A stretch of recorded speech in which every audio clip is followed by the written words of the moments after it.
Good is just good. Schedule for the Empire Classic out, Mike, and Indiana playing UConn, which is notable for a couple of reasons. Number one, obviously, the reigning national champion, but that means it's the second year in a row Indiana is playing the reigning national champion, and they'll be playing the reigning national champion and the champion from the year before as Kansas comes to Bloomington this year. So the schedule for Indiana has market, that's on top of going to Atlanta to play Auburn. So the schedule for Indiana has skyrocketed from a few years ago under Archie Miller. They have just really escalated the level of play. Then you've got the Big Ten, of course, but people want that. Now Indiana has to perform, but they have the opportunities now. They're going to be playing the national champion in Madison Square Garden. Man, that's like on the top of the pyramid. Yeah, that's awesome to play at the Garden. We've been there on multiple occasions. We went there in 2018 at BTN to cover the Big Ten tournament, and that was tremendous. And I've been there since, covering the Champions Classic with Michigan State and Kansas and Kentucky and Duke. And those who have not made that trip and are inclined or pondering it, I can't tell you, if you're there, you just feel it. I've been in the arena at Madison Square Garden. I can't even count how many games I've seen there now. It's probably close to 75. It's the weirdest thing. And it's always there, right? You always feel it. It's like a blanket. It's like a blanket.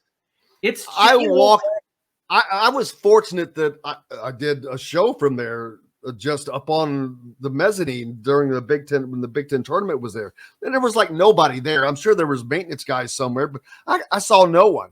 So I'm walking around the concourse and I'm looking at all these photos they have up. And you can imagine every arena has photos of big events that have happened in it. You can only imagine the photos that are on the freaking walls of Madison Square Garden.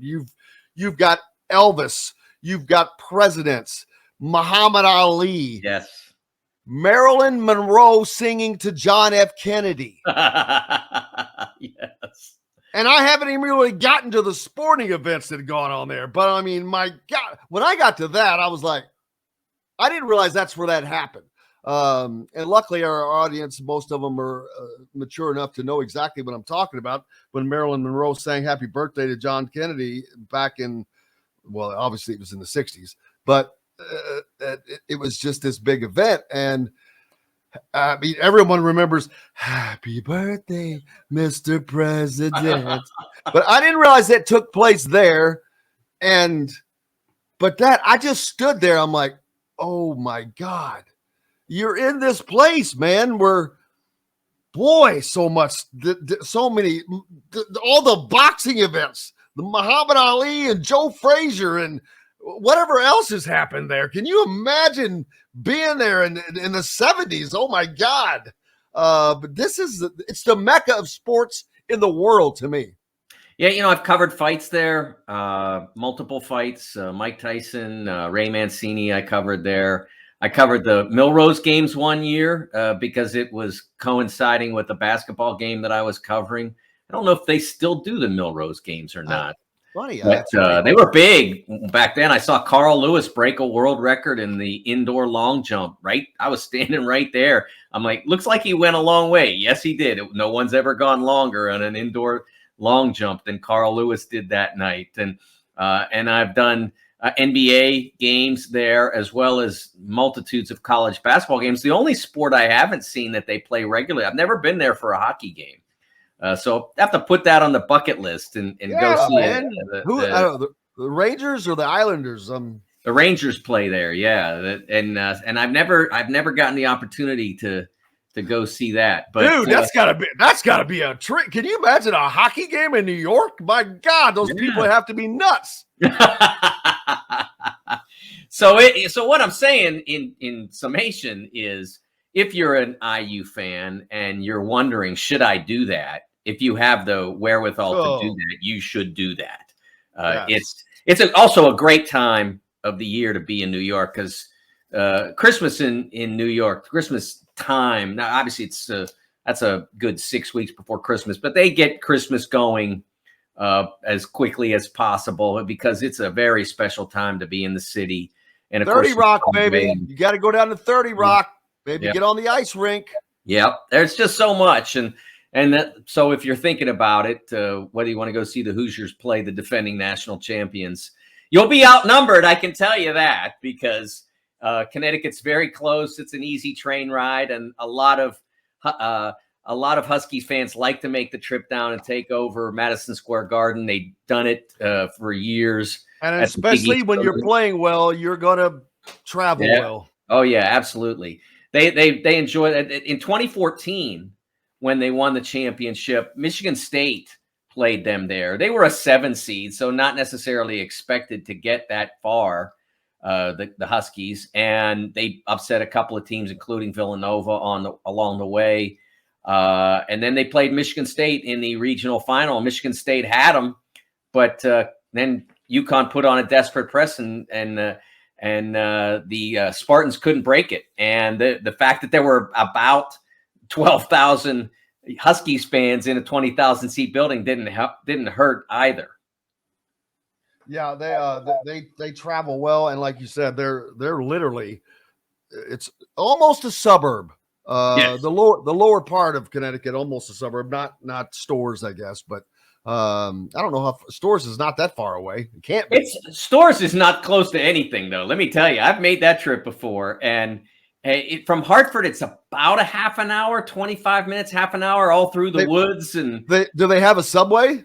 They probably have no, not a train. No, train. I think, as far as I know, you gotta get into Hartford in order to take the train from there. So it's not super close to Stores, but it's really, like I said, from Hartford, it's an easy train ride from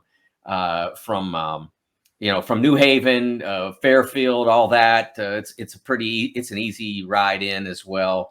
And that absolutely it is part of why they're so effective when they get to the Garden. I just had a great idea for you that I'm piggybacking off of Pete's idea. He says Mike needs to do his top 10 events he's covered in his career. It would be an amazing segment. Better than that, I think you should do a book or an article of your top 10 events, shows that you've done. Of course, we'd be at the top. Your venues, the people you've covered, the stories, things. You could do a top 10. You could do a Mike DeCourcy's top 10 of those things, and that would fill a book. With your career and the great things that you've done, people you've covered. That's a great idea, Pete. This is. This is yours and Pete's way of saying that I'm old. I think that's what. No. Greatness, baby. We're talking greatness. But I will say that we're just trying to get into a book, man. Come on. Yes. In terms of events, like, the coolest thing I ever did was the opening game of the 2014 World Cup in Brazil, the home of Joga Benito. To be there with so many Brazilians in the audience in Sao Paulo, and in about 20 minutes in, Neymar launched a shot from outside the box, and it wasn't a rocket or anything. It wasn't a great goal, but it went. The keeper didn't get on it. I can't remember why. Maybe he was screened or whatever. But he scored in about the 21st or 22nd minute, as I recall, and it was the neatest thing. We were up pretty high. That's where the press box was for soccer in Sao Paulo. At the Corinthians Stadium, and off in the distance, you could see fireworks going off because Brazil scored. And I'm not talking about like this is the city doing it, right? This is people in their neighborhoods that are lighting up fireworks because Brazil scored. And you could see it, and this is miles away. It was the coolest thing I've ever done. The best event that I've ever covered, without a doubt, in terms of the competitiveness, the stakes, and all of that. The best event I've ever covered was Kentucky versus Duke in the Elite Eight in the East Region Final in 1992, with the Christian Laettner shot. That was I just a good watched. one to watch. It was a great one to watch. I can tell Yeah, you that. I was right behind the Kentucky bench when we were going through the pandemic, and they were showing reruns.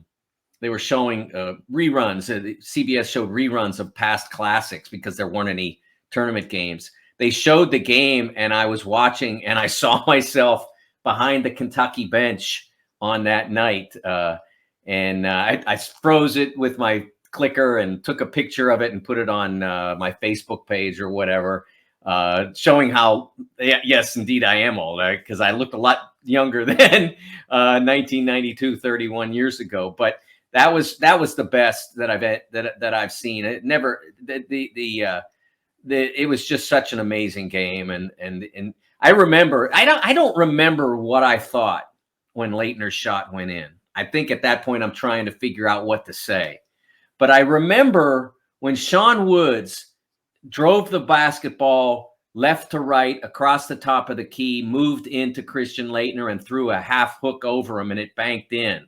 I remember saying to myself, I distinctly, what an unbelievable way to end this great game. That was what I thought. So not a great prediction because Laettner scores 2 seconds later, but that was that was what I remembered, was when Sean Woods threw in that half hook.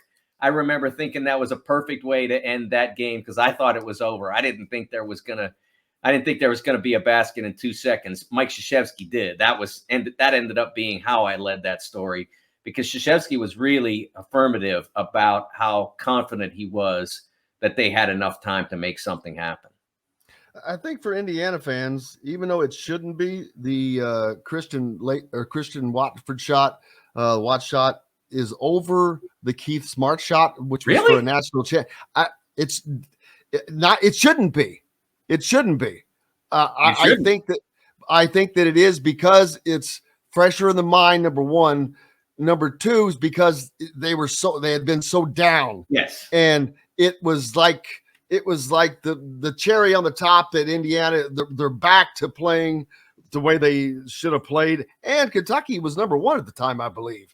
Oh yeah, that was one of the only games Kentucky lost that year. I think they lost one other game to Mississippi State, I believe, on the road. That was the only other game they lost, and both of those games, I think the Mississippi State game was about a 4 or 6 point margin. So of all their losses that year, they only lost, I think, by a combined 5 points. It was an amazing play by Christian and a memorable shot, and the reaction of the Assembly Hall fans. I that day had the option of driving over from Cincinnati to that game or staying in Cincinnati to watch the Cincinnati Xavier game.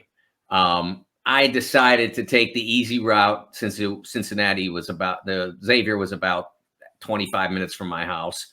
And I did that game, and that game ended up being the brawl between Xavier and Cincinnati. It was an ugly scene that completely dominated the news for 3 days. So instead of seeing a beautiful ending like happened in Bloomington, I was there at Xavier watching two teams duke it out and all kinds of terrible things said afterward. And so I definitely picked the wrong assignment on that day.